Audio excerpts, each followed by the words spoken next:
Vamos examinar hoje, então, algumas questões relacionadas à filosofia de Quine, né? Um filósofo norte-americano, né? Nasceu no estado de Ohio, né? Aos 17 anos ele começou a se interessar, né, mais especificamente por aquilo que se chamava filosofia matemática, né, os textos de Bertrand Russell, começou a ter conhecimento a esse respeito, e se interessou principalmente por essa possibilidade de aproximação da filosofia, entre a filosofia e a matemática, entre a filosofia e a lógica, né? Em 1930, né, ele foi aceito no programa de pós-graduação em Harvard, né, e foi orientado por Whitehead, né? Whitehead é um dos dois autores da Principia Mathematica, junto com Bertrand Russell, né, uma obra de grande relevância para a lógica, para o projeto logicista, em 3 volumes, né, publicados entre 1910 e 1913, né, onde se encontra uma grande sistematização, né, dessa nova lógica, da lógica matemática.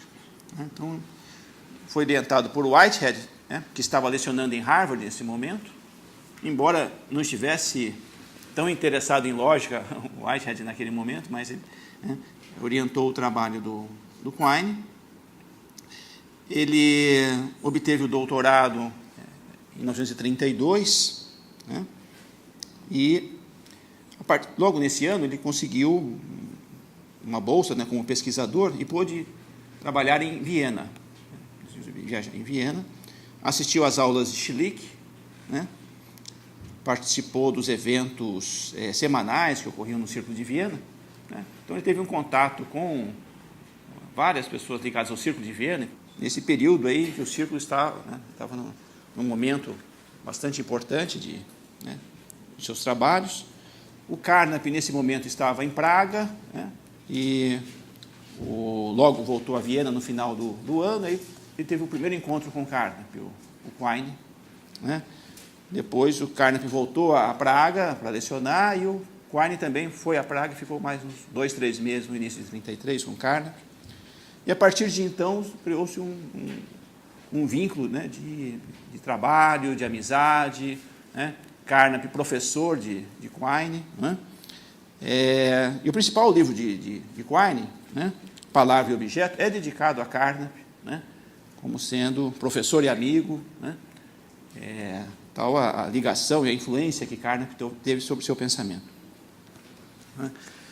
No entanto, né, os pensamentos de Carnap e Quine evoluíram, né, e se distanciaram, né, tomaram, como diz o Quine, caminhos diversos, né.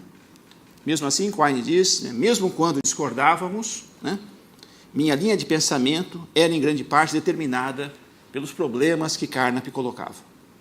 Então, a influência sobre Carnap, né, então, ao mesmo tempo em que ele, né, recebeu essa influência, né, tem uma grande admiração pelo trabalho de Carnap, né, acaba também colocando algumas questões que atingem de maneira central, né, o empirismo lógico, né, algumas questões, algumas objeções que ele vem a fazer. A maior parte do tempo, depois ele lecionou em Harvard, de 36 até 78, quando se aposentou por idade, né, com exceção de alguns rápidos períodos, especialmente na guerra em que ele serviu a Marinha, né. Durante a guerra ele esteve no Brasil também, uma curiosidade, né, o Quine esteve no Brasil durante alguns meses, em 42, e escreveu um livro em português, né, chamado O Sentido da Nova Lógica. Agora foi reeditado na Universidade Federal do Paraná o livro. O Sentido da Nova Lógica é um livro de lógica, mas muitas reflexões sobre a lógica também. Ele fez questão de escrever em português, né? Ele falava muitas línguas, o Quine, e fez questão de escrever em português, então é uma curiosidade, né? Tem uma autobiografia dele em que ele dedica várias páginas a essa passagem pelo Brasil. Tem uma foto dele no Viaduto do Chá, é uma coisa interessante, né? Fala das pessoas que ele conheceu, dos intelectuais, dos artistas, né? Então, mais uma curiosidade aí, né? Outra curiosidade é que esse livro dele precisava de um parecer para ser publicado, né? Ele falava que quem sabia lógica não conhecia a língua portuguesa, e quem sabia português não sabia lógica. Então, um livro de lógica escrito em português foi difícil encontrar alguém que se dispusesse a... Né? Ainda mais essa nova lógica que ele estava propondo, não era a lógica aristotélica, silogística, né? Então, era realmente um trabalho bastante inovador para a época. A filosofia de Quine tem, né, uma unidade sistemática bastante grande, né? De tal modo que suas teses, como nós vamos ver, estão fortemente interligadas umas com as outras, essas teses centrais do seu sistema, né? E, além disso, dizem respeito a vários assuntos diferentes, né? Então, Quine não é um filósofo da linguagem, sobre muitos aspectos ele filosofou, né? Então, ele tem questões de epistemologia, de metafísica, de lógica, de teoria dos conjuntos, ele tem contribuições nessa área também, filosofia da lógica, filosofia da linguagem, filosofia da ciência, né? E vários outros assuntos, né? Então, na verdade, é um sistema, né, que ele construiu com teses assim, fortemente, né, interligadas entre si, como nós vamos ver. E se de um lado, então, ele se associa a uma tradição empirista e também faz uso da lógica, né? Nisso ele se aproxima de Carnap, em certo sentido também de Bertrand Russell, né? Por outro lado, né, Carnap, né, e também Bertrand Russell, né, faziam uma distinção importante, né, entre, de um lado, as ciências naturais e também as ciências humanas, né, que são empíricas, né, são a posteriori, dependem, em última análise, da observação, da experiência sensível, na sua justificação, na sua fundamentação, e, de outro lado, a lógica e a matemática, né, que não dependem da observação, que são analíticas, que são a priori, né, cujas verdades são necessárias e não contingentes, né? Uma distinção importante, todas científicas, todas, né, tendo a sua importância, mas o modo como nós justificamos, né, um enunciado da ciência empírica é diferente do modo como, né, o status cognitivo que isso tem é diferente, né, do modo como uma proposição da lógica ou da matemática venha a ser justificada, né? São proposições da lógica e da matemática que não têm conteúdo empírico, né? São vazias de conteúdo empírico, né? Então, nesse sentido, e dentro do projeto logicista, as proposições da matemática se reduzem a proposições da lógica, né? Nesse sentido, são proposições analíticas, né? Falamos isso um pouco na aula anterior, né? Verdades a priori, necessárias e que não dependem da experiência. Quine, assim como Carnap, né, entende que não há um conhecimento do mundo que seja puramente a priori, que conheça o mundo e seja puramente a priori, baseado só na intuição pura, na razão pura, né? Isso, obviamente, seria contrário a uma visão empirista, né, e científica do mundo. Então, o Quine mantém-se dentro de uma tradição empirista e ele quer depurar o empirismo. Ele quer radicalizar o empirismo, né, e eliminar do empirismo certos dogmas, né, que ele chama certos dogmas do empirismo, né?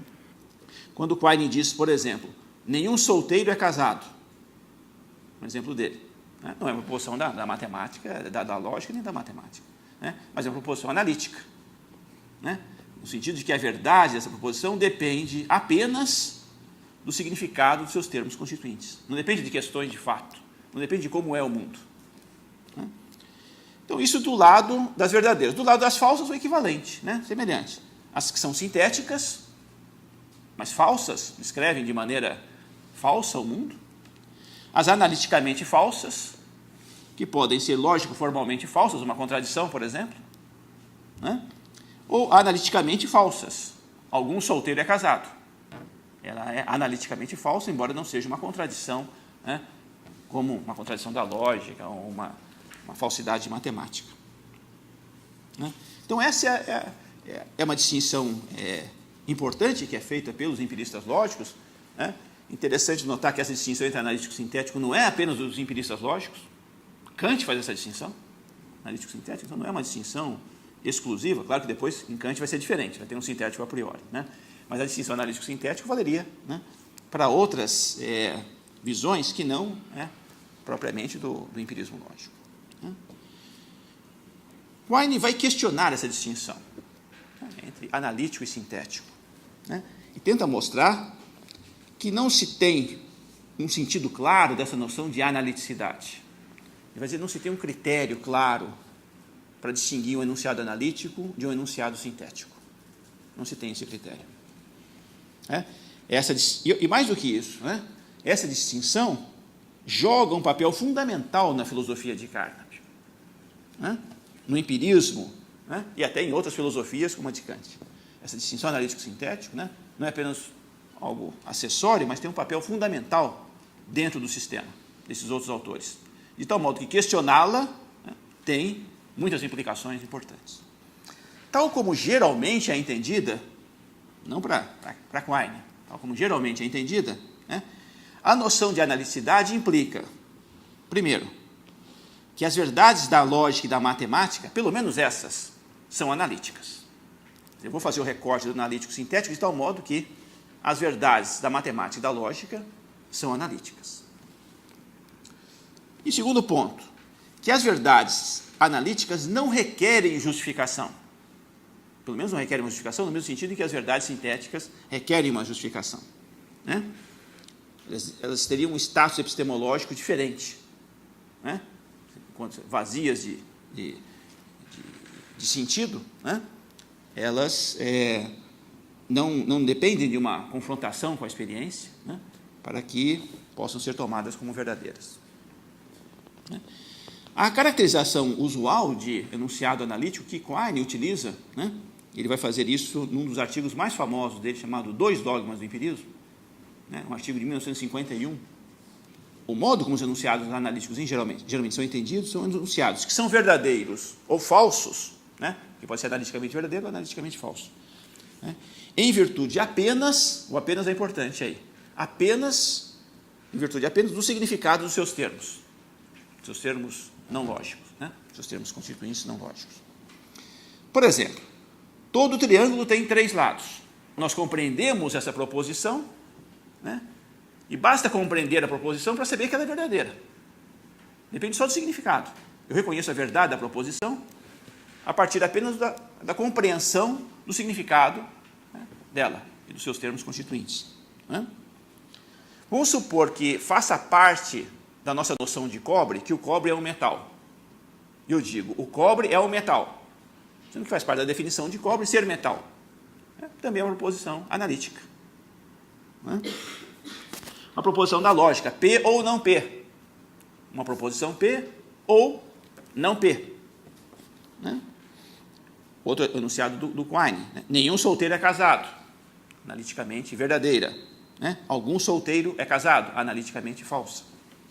Ou seja, são aquelas proposições que, para nós reconhecermos a sua verdade ou falsidade, basta compreender a proposição, saber o que ela significa, né? O que significam os seus termos constituintes e como eles se relacionam, né? De um ponto de vista lógico, de um ponto de vista gramatical. Os enunciados sintéticos, por sua vez, né, são aqueles verdadeiros ou falsos, né, em virtude de 2 coisas, né? Em virtude dos significados, em virtude da linguagem, né? E também de como é o mundo, né? Depende, né, de saber como é o mundo, né, para que ele seja verdadeiro ou falso. Então, quando eu digo todo cisne é branco, não basta compreender o enunciado para saber que ele é verdadeiro. Se branco não faz parte da definição de cisne, né, esse enunciado pode ser verdadeiro ou pode ser falso, depende de observações. No caso é falso, né? E algum cisne é branco, esse é verdadeiro. Existe pelo menos um cisne, né, que é branco, né? Então, esse daí, para a determinação da sua verdade ou falsidade, depende não só da linguagem, mas também de como é o mundo, né? No nosso mundo, né? No mundo tal como, né, é assim constituído, né? Alguns desses enunciados são verdadeiros e alguns são falsos, né? No caso do empirismo, eu necessito da experiência, no sintético, né, para poder chegar, né, a reconhecer a sua verdade, a sua falsidade, ou pelo menos para poder confirmá-lo ou infirmá-lo, né, a partir da experiência. O que Quine procura mostrar, na verdade são 2 dogmas, vamos falar primeiro desse dogma, né, é que essa distinção que está criticando é a distinção, né? Ou a noção de analicidade, né? Essa distinção, enunciados ou sentenças analíticas e sintéticas, essa distinção analítico-sintético, né? É um dogma, quer dizer, é um artigo de fé metafísico, e não tem como sustentar isso, razoavelmente. E essa distinção, segundo Quine, ela é importante para autores como Carnap, porque ela serve a dois propósitos diferentes. Primeiro, que as verdades da lógica e da matemática não têm conteúdo empírico, mostra isso. Essas verdades não têm conteúdo empírico, se são analíticas, não têm conteúdo empírico, né? E as verdades da lógica e da matemática são necessárias. Claro? Então, as verdades da lógica e da matemática são necessárias, né? Por que é importante que essa ligação de não ter conteúdo empírico e necessidade? Né? Se nós formos lembrar, por exemplo, John Stuart Mill, que é um outro empirista, ele achava que a matemática estava baseada na experiência, né? Nessas experiências de contar, de fazer cálculos, né? Esse aprendizado que nós temos é que nos leva a estabelecer as verdades da matemática. Nesse caso, a matemática deixa de ser necessária, né? Perde esse caráter necessário. E o que se quer é exatamente que ela mantenha o caráter necessário. Como que os empiristas lógicos vão garantir o caráter necessário delas? Mostrando que elas não dependem da experiência, né? São analíticas, né? São verdadeiras em virtude apenas do significado dos termos. Se não depende da experiência, então nós são vazias de conteúdo empírico. Isso garante a necessidade, né, das verdades da matemática. Então eles conseguem exatamente, ao esvaziar essas proposições de conteúdo empírico, né, poder reconhecer nelas uma verdade, né, do ponto de vista formal, necessária, né? A necessidade se dá a partir daí.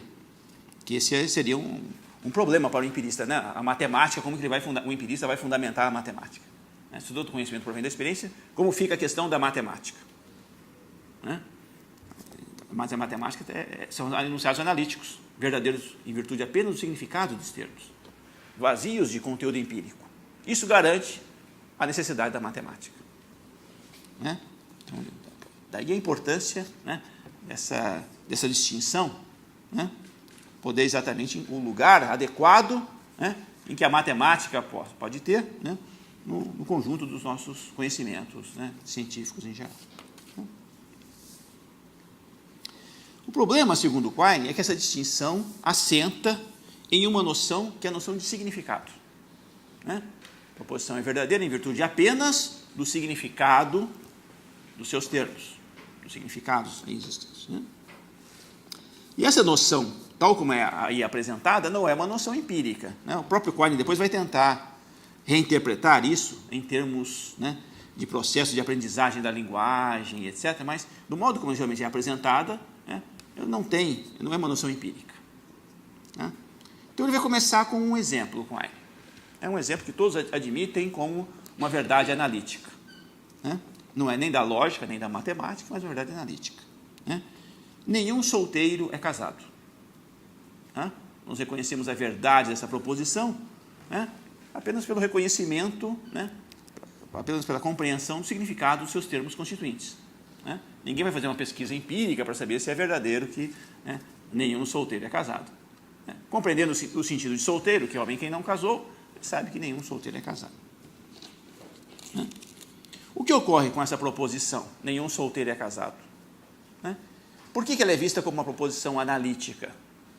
Porque ela pode ser reduzida a uma proposição da lógica mediante a utilização de sinônimos, né? Se eu faço uma substituição de um termo por outro termo sinônimo, eu caio numa verdade lógica, né? Então, se no lugar de solteiro eu coloco homem que não casou, eu vou dizer, nenhum homem que não casou é casado. Aí eu caio numa verdade que, né, com alguns ajustes aí, uma verdade lógica, né? Uma verdade que é verdadeira sob todas as reinterpretações dos seus termos não lógicos, né? Se nós formos colocar isso numa lógica formal, qualquer que seja x, se x não é casado, implica que ele não é casado, né? Não ser de x implica não ser de x. Então, desse modo, nós estamos resolvendo o problema da analicidade, utilizando a noção de significado, né? O analítico é aquele que é verdadeiro em virtude apenas do significado dos termos. E vamos dizer, então, que o enunciado é analítico quando? Né? Quando eu puder, como nenhum solteiro é casado, por uma substituição dos termos por outros termos sinônimos, cair numa verdade lógica. Certo? Reduzir essa proposição a uma verdade lógica pela substituição dos termos, por exemplo, solteiro, por homem que não casou. Então, nesse caso, eu tenho, né, uma possibilidade de transformar essa proposição numa proposição da lógica, onde aí não cabe essa dúvida sobre, né, pelo menos aí não é o ponto central da crítica de Quine nesse momento. Tá? A dificuldade, bom, primeiro nós temos então que a noção de analicidade, dependendo da noção de significado, e agora a noção de sinonímia, igualdade de significado. A primeira coisa que nós temos que notar, segundo Quine, é o seguinte: quando nós começamos a colocar entidades no nosso mundo, né, a povoar essa nossa ontologia, né, no mundo, nós temos que ter um critério fundamental, diz Quine. Né? Dados dois objetos desse mundo, saber se eles são iguais ou se são diferentes. Por exemplo, dados dois objetos físicos, eu sei se eles são iguais ou se são diferentes. Por exemplo, se ocupam a mesma região no espaço e no tempo. De dois conjuntos, se eles são iguais ou são diferentes, se têm os mesmos membros, né, ou não. Né? Tem uma frase famosa do Quine, né, que diz assim: no entity without identity. Né? Nenhuma entidade sem identidade. Quer dizer, eu posso dizer que esse objeto, de alguma forma, participa do mundo, da minha ontologia, do que eu falo sobre o que existe, né? Uma ontologia referente ligada à teoria, se eu puder, se existir algum critério, né, que me permita dizer de dois objetos quaisquer, se eles são o mesmo ou se são diferentes. Então eu tenho que ter o quê? Eu tenho que poder comparar os significados. Eu estou colocando significado no meu mundo agora, tá certo? Os significados, existem não só as palavras e as coisas, mas é uma outra entidade intermediária que é o significado. Ou em algumas teorias também falam o sentido, né? No sentido em Frege, o Sinn. Né? Então nós temos as palavras, entidades linguísticas, as coisas, e temos o significado como entidade intermediária, né, entre essas coisas. E estou dizendo então que explicando a analicidade, né, usando a noção de significado e a noção de sinonímia, que é a igualdade de significado. Tá? Então, Quine faz agora a seguinte pergunta: quando dois termos são sinônimos? Estou dizendo que eu vou chegar a cair na analicidade quando eu puder, né, fazer uma correlação entre os dois termos, né, de tal modo a estabelecer uma analicidade. Ele diz o seguinte, né, não basta consultar um dicionário para saber se dois termos são sinônimos ou não. Né? Vou citar. Ele pergunta: devemos recorrer ao dicionário mais próximo e aceitar como lei a formulação do lexicógrafo? Pergunta. Diz, falando claro, seria pôr o carro na frente dos bois. O lexicógrafo é um cientista empírico, cujo trabalho é o registro de fatos antecedentes. Se ele registra a palavra solteiro como homem que não casou, né, é por sua crença de que há uma relação de sinonímia entre essas duas formas, implícita no uso, geral, né, ou preponderante, anterior ao seu próprio trabalho. A noção de sinonímia aqui apresentada deve ser clarificada, presumivelmente, em termos que digam respeito ao comportamento linguístico. Certamente, a definição, aí, entre aspas, que consiste no relato do lexicógrafo de uma sinonímia observada, não pode ser tomada como fundamento da sinonímia. Então, não bastaria simplesmente consultar um dicionário para saber se são sinônimos ou não. Ele está simplesmente registrando o uso desse termo, né, numa determinada linguagem. Bom, então nós temos uma dificuldade aí. Né? Eu quero explicar o que é analicidade, para isso eu uso a noção de significado, eu preciso ter igualdade de significado, e eu quero saber agora quando dois termos têm o mesmo significado. Quine vai pensar numa outra alternativa. Na verdade, ele vai pensar em várias alternativas e perceber que você vai cair num círculo. toda vez que você for recorrer a isso, tentar explicar sinonímia, em última análise você vai depender da analicidade, e a analicidade vai depender da sinonímia, né? Passando por várias etapas até aí. Então, vamos tentar uma outra alternativa. A gente vai tentar várias alternativas, né? A gente não vai esgotar tudo, mas alguma outra alternativa que é importante. Ele vai chamar permutabilidade salva veritate. O que significa isso? Que a possibilidade de permutar os termos, né, em todos os contextos, né, sem mudança do valor de verdade. Então eu pego esse termo, sempre que eu tenho um termo e substituo por outro, e a proposição se antes era verdadeira, continua verdadeira, e se antes era falsa, continua falsa, eu vou dizer que eles têm o mesmo significado. Né? Sempre que tiver um termo, tira esse termo, coloca um outro. Né? Se a proposição anterior era verdadeira, continua verdadeira, e a proposição anterior era falsa e continua falsa, né? A permutabilidade mantendo o valor de verdade da proposição. Agora eu quero saber, quando que vale essa permutabilidade? Não adianta dizer que a permutabilidade vale, né, quando esse enunciado, todos e apenas os solteiros são homens que não casaram, é um enunciado analítico. Eu não posso dizer que quando vale a permutabilidade? Eu posso dizer assim, todos e apenas os solteiros são homens que não casaram. Né? Se eu disser que quando esse enunciado for analítico, vale a permutabilidade, né, é circular, porque eu estou usando a noção de analítico para dizer que a permutabilidade vale. Mas eu quero explicar o analítico pela permutabilidade. Está claro? Não é um bom procedimento. Se eu disser apenas que eu vou exigir que o enunciado seja verdadeiro, não vou exigir que ele seja analítico. Todos e apenas os solteiros são homens que não casaram. Se esse enunciado for verdadeiro, uma alternativa, então vale a permutabilidade. Sempre que for solteiro, é homem que não casou e vice-versa, né? Todos e apenas os solteiros são homens que não casaram. Se isso for verdadeiro, vale a permutabilidade. Né? A permutabilidade é mantida nesse contexto. Né?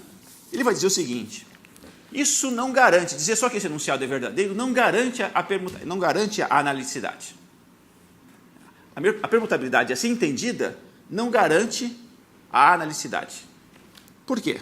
Vamos supor que eu diga, todas e apenas as criaturas com rins são criaturas com coração. Isso é verdadeiro. Né? Criaturas que têm rins têm coração, criaturas que têm coração têm rins. Né? Então, se eu digo, todas e apenas as criaturas com rins são criaturas com coração, isso é verdadeiro, não é? Mas isso não garante que criaturas com rins e criaturas com coração tenham o mesmo sentido. Não tem o mesmo sentido. Criaturas com rins têm um sentido, criaturas com coração têm outro sentido. Então, não basta exigir, né, que todos e apenas, né, os solteiros são homens que não casaram, que isso é verdadeiro. Eu teria que dizer que é analítico.